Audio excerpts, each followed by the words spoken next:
Alright, so hey guys, today we're going to be learning how to do a kind of low bass wobble that's pretty common in dubstep and other EDM type music, electronic music.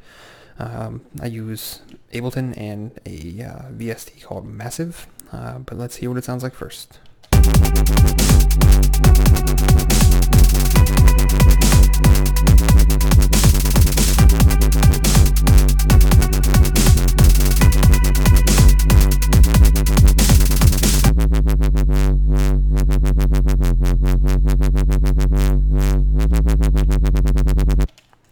Alright, so that's the sound we're going to be working on making here. I'll go ahead and mute that. Go ahead and make a new MIDI track here. Once we make that, I'm going to go ahead and insert an instance of Massive.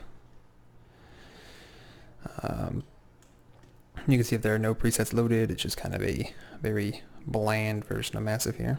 I always go over here to my fader and I make that -6, just a personal preference for mixing later on. Highlight the area you want to make a MIDI clip in and go ahead and insert that. Now you're now going to get this MIDI scroll here. If you double click in this bar, I found for what we're going to use here is the G2 note. Extend that all the way out and you'll hear a very bland note here.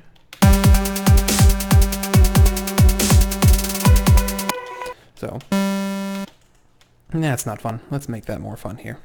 Alright, so we're going to be only working with one oscillator out of all these three here, so just get rid of those two. I'm also not using any modulation in here, so you can get rid of that as well. Just clicking these buttons over here turns them on and off. The amperage is all the way down anyway by default, so they should be off, but just in case.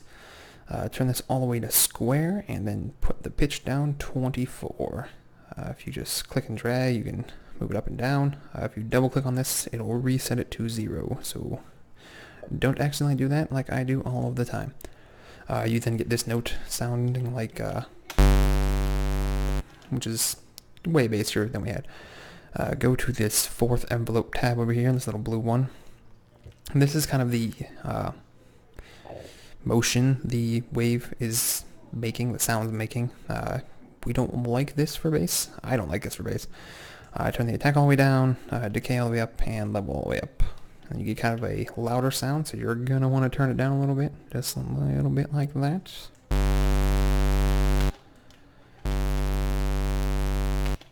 And that already sounds fantastic. Now we're going to mess it up. Get a low pass 4 on this one up here on the first filter. Get a high pass 4 on the second filter. Kind of opposites. For the cutoff, I usually put it, not half, but slightly less than half. Where'd my mouse go? There it is. Slightly less than half, like that. Put the resonance up just a little bit. For the high pass, just throw it all the way up there. And then for resonance, it's up a little higher, probably about 1/3 of the way. You then get a more bland sound that very quiet. So we'll go ahead and make that a little bit more funny here. Grab this LFO. For those that don't know what LFO is, it kind of, if you apply it to something, it kind of moves the knob for you, so you can do cool things like without having to manually do it, because that would be a pain to automate all of that. I usually use the sync option here. I just click on that box. This ratio pops up. Put it at 1/4 for now. That'll kind of just keep it in time with our tempo up here. Click this little arrows box over here, and then click this minus box. You can see it applies the 5 there, which would be this 5th envelope here, or LFO, sorry. Put it up just a little bit like that. And that sounds cool. Grab this again, put it down here on the high pass, and put that up to, we'll say there, maybe about another 1/3. Alright, that definitely sounds a lot better than what we had. So for inserts, I use a bit crusher on this one, just a little bit. And then I use a hard clipper on the second one. About right there. Alright, for effects we use a classic tube here that gives it kind of distortion to it. You don't need to have a lot of dry wet, but I do have a slightly more than half for the drive. That's going to make it louder, so careful with how you use it. Second effects, I use a dimension expander. That kind of widens it. Now you can always tell there's a such thing as too much, so do a little bit there, and the size should be brought down to about the same, maybe a little bit more. And I do a little EQing in here too, so turn that on. Low shelf up a little bit, boost in frequency down, high shelf can stay where it's at. Oh, that sounds beautiful. Real quick, go to this oscillation tab over here.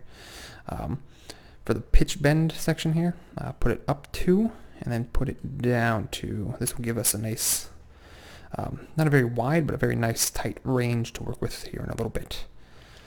So if you listen to it all, it's going to sound like this.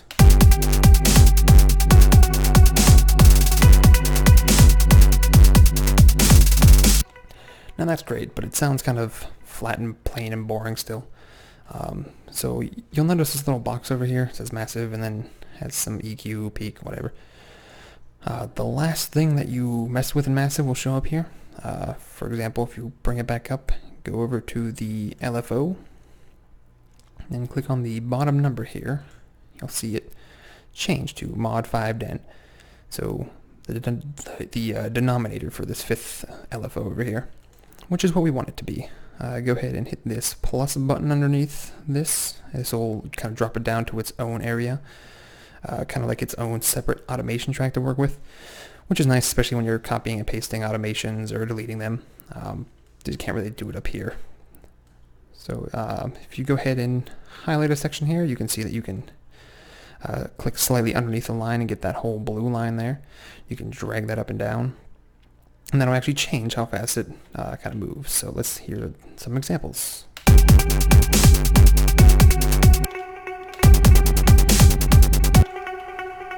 I just saw that here for a minute.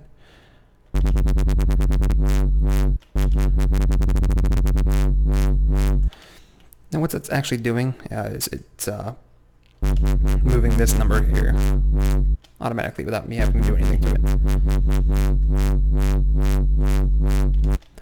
So mess with that. I'm just going to kind of cheat here and use the one that I already made.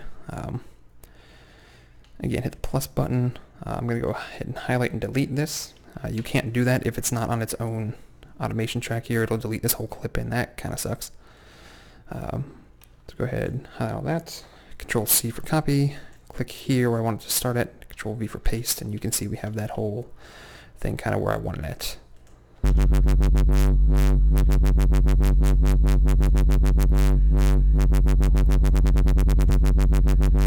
can see it changing the numbers right there. Great. The next thing we're going to want to do is work with the envelope for it. So if you go ahead and click and get into your MIDI scroll here, if you're using Ableton, I can help you out. If not, I'm sorry. You'll have to figure it out for your own DAW. Ableton has this E over here that you click, and that gives you into the envelope editor mode. You can no longer insert notes. I kind of use the same logic here. You can highlight sections and slightly beneath the red line. If you're on the red line, you'll get this. You'll just start adding notes, like little keystrokes. Those are unnecessary for this anyway, I think. So if you go underneath of it slightly, you can go ahead and alter where that goes, the whole line. I like to, for example, put this all the way up and then delete this note over here, and you get a cool little drop sound.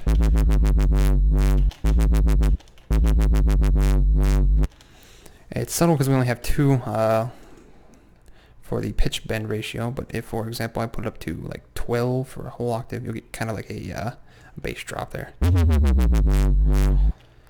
So you can kind of mess with these envelopes as you want to.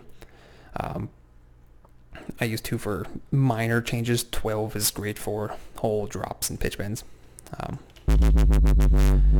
Ableton also has this cool thing that a lot of people don't know of. You can see if you go slightly under here, you can select that whole line even though it's angled. If you hold in the Alt key, you get this little icon next to your cursor, and then if you click and drag, you can actually make the note bend as opposed to just being a straight line. And that's really useful for a lot of cool effects that you can do with that. I'm going to go ahead and delete that. Again, I'm just going to use the same one that I had up here.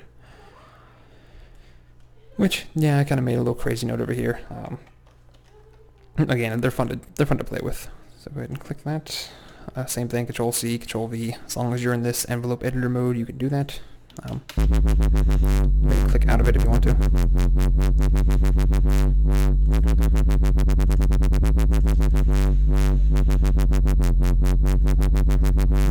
And it sounds great. I usually use a VST called CamelCrusher. It's free if you look it up. It's a really good kind of compression tool, distortion tool, kind of all in one. It has a whole lot of presets. The one I use the most though is this more beef. It kind of gives it just more beef. Turn it down a little bit here. Gives it a little bit of distortion, compresses it, and it kind of lets it cut through the mix a little better. You can definitely mess with things. For example, for this pluck trance here, I have a dream that kind of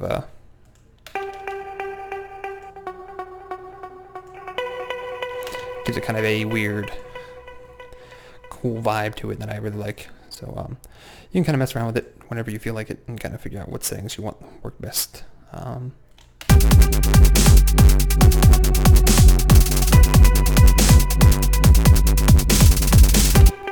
That's all there really is to it. Simple bass wobble, and it sounds, I think, amazing.